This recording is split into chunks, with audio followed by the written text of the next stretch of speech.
Here is a working version of my installation for Mark McCoy's New Directions in Digital Arts class Invasion show.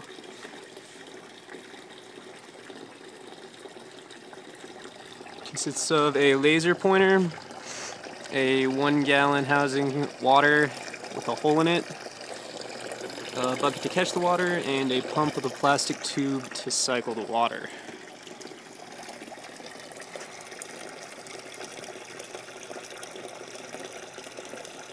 What you're seeing there is the effect of the fiber optic capabilities of the water.